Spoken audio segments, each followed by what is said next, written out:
Les États-Unis d'Amérique et l'Iran ont annoncé que, dans les prochaines heures, un accord de paix sera enfin signé, mettant fin à la guerre et ouvrant la voie à des négociations sur le programme nucléaire iranien.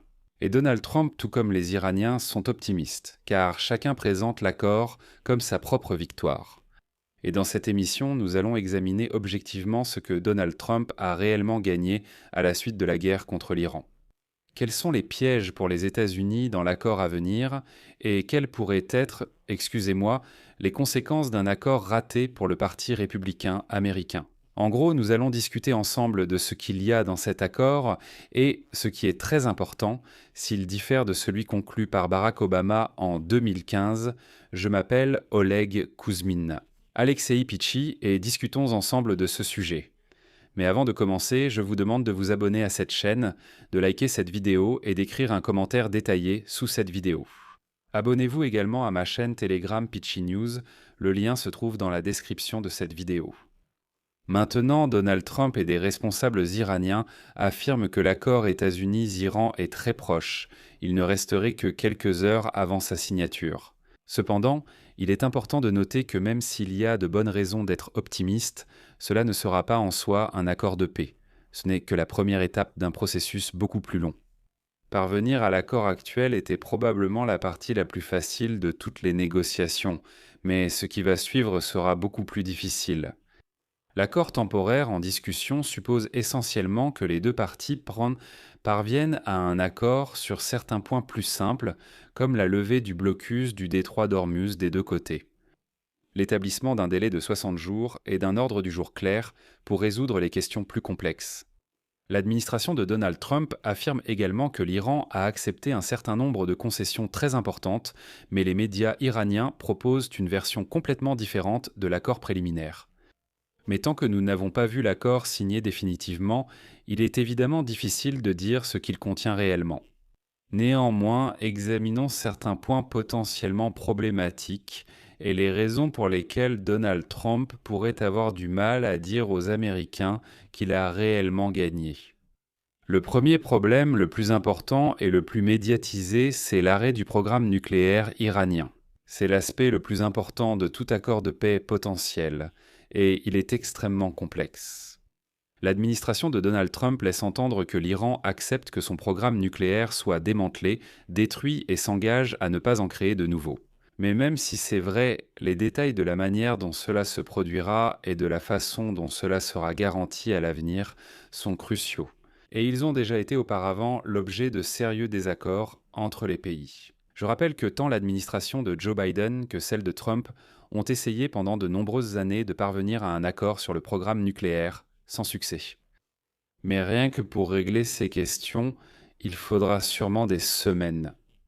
Par exemple, est-ce que l'Iran acceptera complètement d'abandonner son programme nucléaire ou exigera-t-il de conserver sa composante civile ?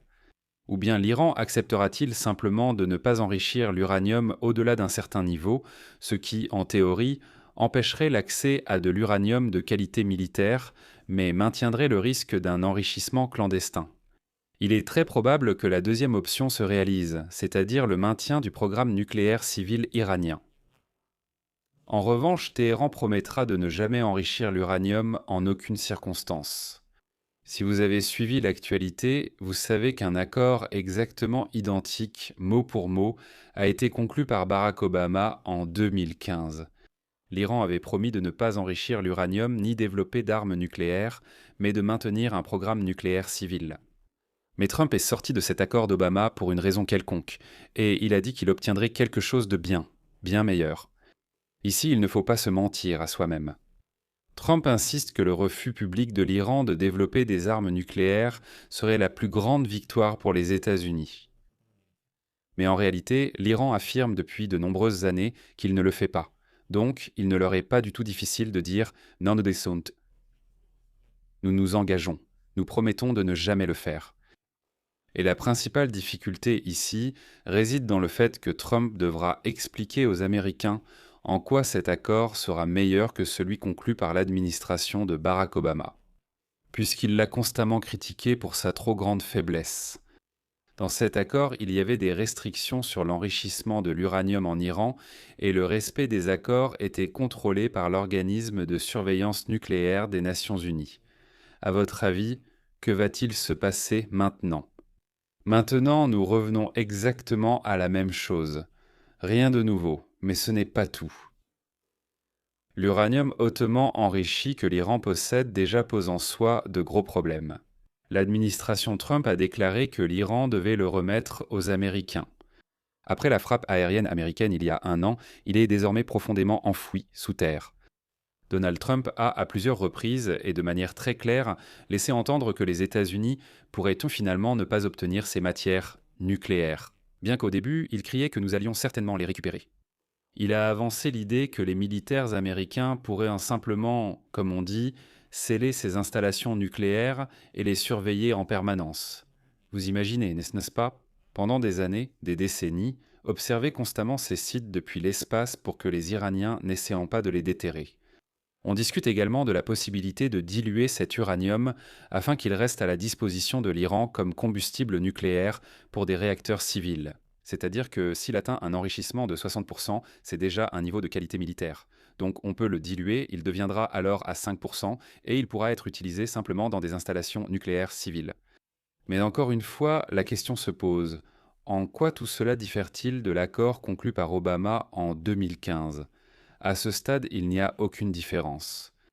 De plus, Donald Trump a tellement crié haut et fort que les États-Unis allaient récupérer cet uranium iranien qu'il est maintenant difficile d'imaginer comment il compte expliquer cela aux Américains. En effet, les Américains ne récupéreront clairement pas cet uranium. Le problème suivant concerne les avoirs iraniens gelés. Et c'est là que la grande gueule de Donald Trump pourrait vraiment lui jouer un très mauvais tour. Déjà en 2016, Donald Trump et ses collègues républicains critiquaient très sévèrement l'administration d'Obama. Obama pour avoir remis 400 millions de dollars en liquide à l'Iran dans le cadre d'un accord lié à la libération d'otages américains et à l'accord nucléaire. Au fait, ces 400 millions de dollars n'étaient pas un cadeau à l'Iran. Ils ont été utilisés pour régler des réclamations devant le tribunal international de La Haye concernant un accord de vente d'armes qui avait échoué en 1979. Bref, je ne veux pas trop entrer dans les détails, mais l'histoire c'est que, en gros, l'Iran a réussi à obtenir que La Haye ordonne aux Américains de verser une certaine compensation, et donc ils l'ont versée. Du point de vue de l'opinion publique, cela avait quand même l'air horrible. Donald Trump affirmait plus fort que tous que Barack Obama avait donné de l'argent aux terroristes, leur envoyant des espèces sur des palettes, et se demandait comment cela était possible.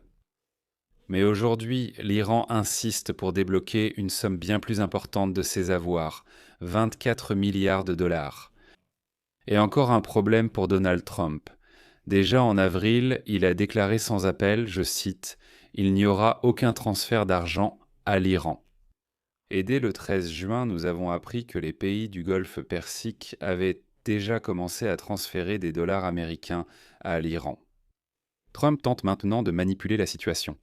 D'un côté, il prépare le terrain en disant que l'argent appartient de toute façon à l'Iran, que nous ne leur donnons pas simplement de l'argent, ce sont les avoirs gelés de l'Iran.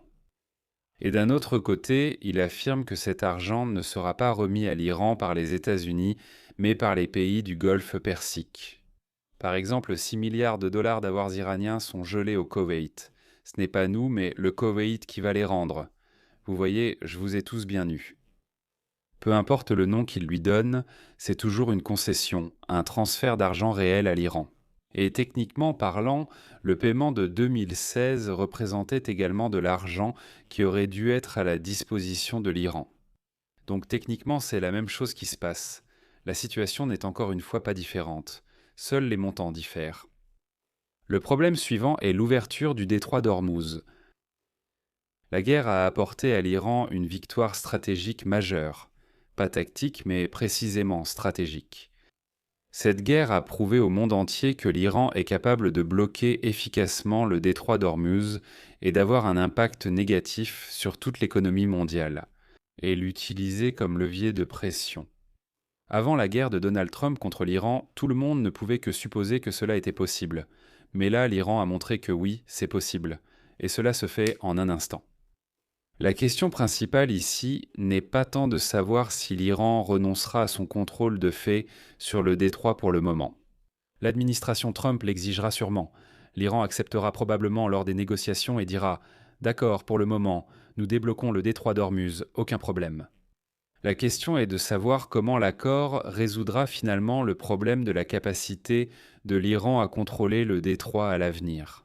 En effet, il est devenu évident que si quelque chose ne plaît pas à l'Iran, il pourra à tout moment à l'avenir fermer le détroit d'Ormuz et à nouveau faire chanter le monde entier. Par conséquent, si cette question reste ignorée et que le reste de l'accord ressemble beaucoup à l'accord nucléaire de Barack Obama, il sera assez facile pour les critiques de Donald Trump d'affirmer qu'il s'agit tout simplement du pire accord possible. Et l'échec le plus important de cet accord, ce sont les forces supplétives iraniennes dans la région. Il s'agit du Hamas dans la bande de Gaza, du Hezbollah au Liban, des Houthis au Yémen et de ce qu'on appelle l'axe de la résistance en Irak.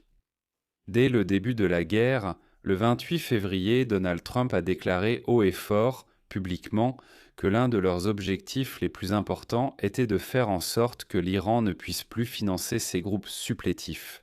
Eh bien, des groupes comme le Hamas ou le Hezbollah. Mais remarquez, pas Trump, pas toute son équipe. Maintenant, il n'en parle même plus. Personne ne parle plus des forces supplétives, pour une raison quelconque. De plus, il semble que l'Iran conserve son programme de missiles et de drones, et cela signifie qu'il continuera à menacer toute la région. Qu'avons-nous au final ?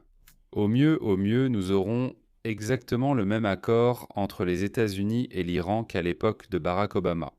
Dans le pire des cas, l'Iran sortira de la guerre dans une position bien meilleure. Je mets des points de suspension. Donnez votre avis et vos conclusions en commentaire. Abonnez-vous, activez la cloche et laissez un j'aime. Si vous souhaitez soutenir le travail de cette chaîne YouTube, vous pouvez le faire en faisant un don via les liens et les coordonnées dans la description de cette vidéo ou via le code QR affiché à l'écran. C'est tout pour aujourd'hui. Prenez soin de vous. Au revoir à tous.